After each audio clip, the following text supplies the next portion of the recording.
नमस्कार, बहुत स्वागत है आपका। देख रहे हैं आज का स्पेशल ज्योतिष जरा हटके। मैं हूं आपके साथ, आपका इष्ट फ्रेंड संतोषी।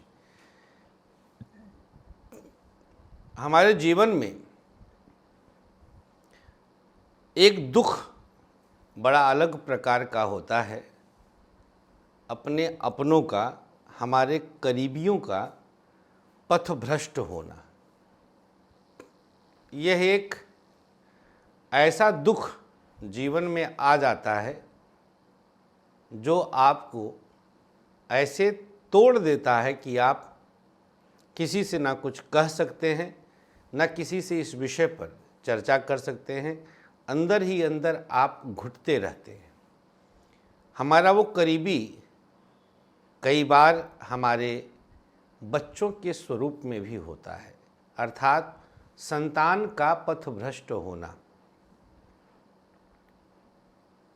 जब संतान पथ भ्रष्ट होने लग जाते हैं तो माता पिता के लिए यह एक ऐसा दर्द होता है जो उन्हें जीते जी मार देता है।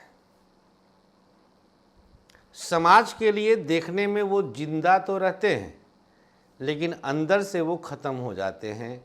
अंदर से वो जैसे मर से जाते हैं, उनको अंदर से टूट से जाते हैं। समझ में नहीं आता है कि अब इस विषय पर किससे डिस्कस करें। आज इसी बात का हम ज्योतिषीय तर्क, कारण और निवारण देने वाले हैं।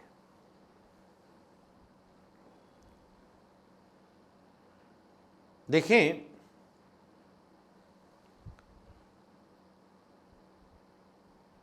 पंचम और नवम और सूर्य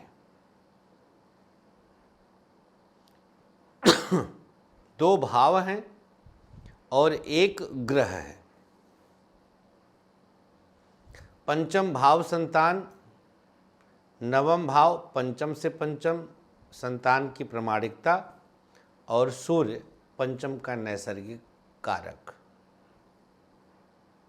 ये तीनों मिलकर पंचमेश, नवमेश और सूर्य आपकी कुंडली में संतान योग और सुख का निर्धारण कर देते हैं। ध्यान से समझिएगा, गहरी बात बता रहे हैं। ज्योतिष के जिज्ञासुओं से इस कार्यक्रम को शेयर जरूर करिएगा। अपने अपने व्हाट्सएप की रील स्टेटस पे जरूर लगाइएगा, जिससे सही जानकारी लोगों तक पहुँचे और लोग अंधविश्वास में पड़ने और भटकने से बचे। अब मान लीजिए कि किसी की कुंडली में मकर लग्न है और पंचमेश शुक्र, मकर लग्न में पंचम का स्वामी शुक्र होगा, छठे में बुध के साथ बैठ जाए। एक एग्जाम्पल दिया हमने, पंचमेश छठे में स्वग्रही बुध के साथ बैठ गया। अब स्वग्रही बुध क्या है? छठे का स्वामी है, लेकिन पंचमेश वहाँ पर है तो मित्र के साथ, मित्र की राशि में, परंतु छठे में गया और नपुंसक राशि में गया। अब देखिए, संतान का परिप्रेक्ष्य है तो यहाँ पर नपुंसकता जरूर देखना पड़ेगा। कोई और परिप्रेक्ष्य होता, जैसे दुश्मन का परिप्रेक्ष्य होता, तो हमें ये ना देखना पड़ता, लेकिन संदर्भ संतान का है, अतः हमें परिप्रेक्ष्य जरूर देखना पड़ा संतान के विषय के कारण।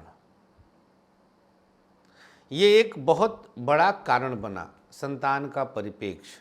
अब मान लीजिए किसी के पंचम भाव में राहु बैठ जाए तो संतान भाव पीड़ित। सूर्य के साथ राहु बैठ जाए तो सूर्य नैसर्गिक कारक है, पीड़ित।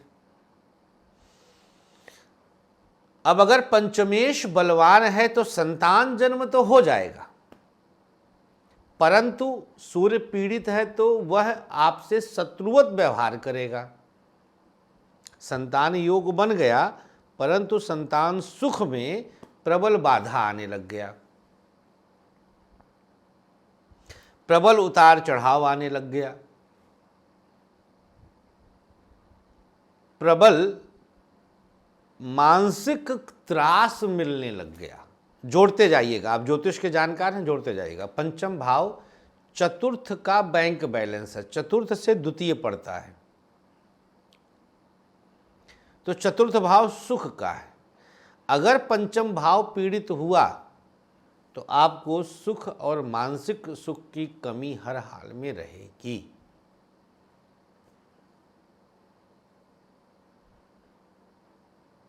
मित्रों, सारा खेल सूर्य और चंद्रमा का है।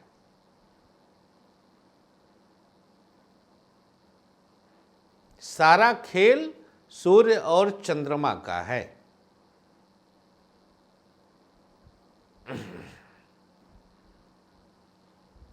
तो संतान का जन्म होना और संतान का हो करके पथभ्रष्ट होना दोनों अलग अलग विषय हैं। इसी पर पूरा कंसंट्रेशन आपका स्थित होना चाहिए। यही विषय सबसे गंभीर है, पूरा कंसंट्रेशन इसी पे स्थित होना चाहिए। जितना कर सकते हैं उतना करें। आपके लिए यही एक अनिवार्य विषय है। अब इसका निवारण क्या है? कारण बता दिया, पंचम की पीड़ा हो गया, सूर्य पीड़ित हो गया, नवमेश पीड़ित हो गया, नपुंसक राशि में ना हो, राहु के साथ ना हो, नीच का ना हो, आदि आदि।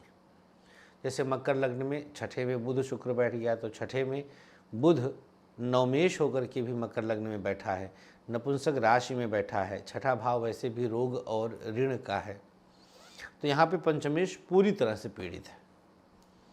ऐसे केस में संतान जन्म बहुत मुश्किल होता है। अब सोचिए आप,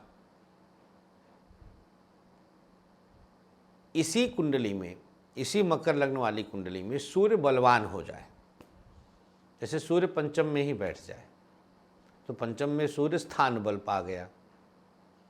अब इसका एडवांटेज मिल जाएगा, संतान जन्म अवश्य होगा, बेटा होगा, पुत्र, सूर्य पुरुष कारक है।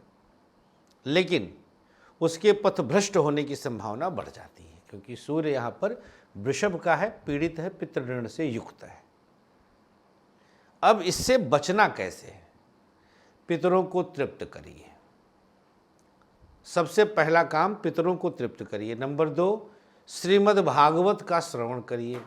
नंबर 3, गऊ का दान करिए। अब अपनी अपनी क्षमता आंक लीजिए आप, जैसी आपकी क्षमता हो, यथाशक्ति तथा भक्ति। क्षमता पूरी है, आप सब कर लीजिए, भागवत करवा लीजिए, घर पर बुलाइए, हम आएंगे, भागवत करेंगे। आप हमारे साथ गया में आ जाइए 15 सितंबर से 21 सितंबर, बच्चे को भी ले आइए, बहुत आनंद आएगा। भागवत भी श्रवण करिए, मूल पाठ करवाइए भागवत का, पिंडदान करवाइए, बच्चे के हाथ से करवाइए, पथभ्रष्ट हो रहा, बेटी के हाथ से करवा दीजिए, कोई हर्ज नहीं है। पितर को कोई भी खिला सकता है भाई, वो तो हमारे पितर हैं, हम उनके अंश हैं। प्रसन्न हो जाते हैं, तुरंत क्षमा कर देंगे। तो ये सारी चीज़ें बहुत ध्यानपूर्वक हमें समझदारी का परिचय देते हुए इसकी शांति समय से करा लेनी चाहिए, जिससे इस शरीर का जो उद्देश्य है, इस जीवन का जो उद्देश्य है, इस पृथ्वी पे आगमन का जो उद्देश्य है, वो सही समय पर अच्छे से पूर्ण हो सके। तो आइए मुलाकात करते हैं हमारे साथ आने वाले समय में। ग्वालियर में मुलाकात कर सकते हैं।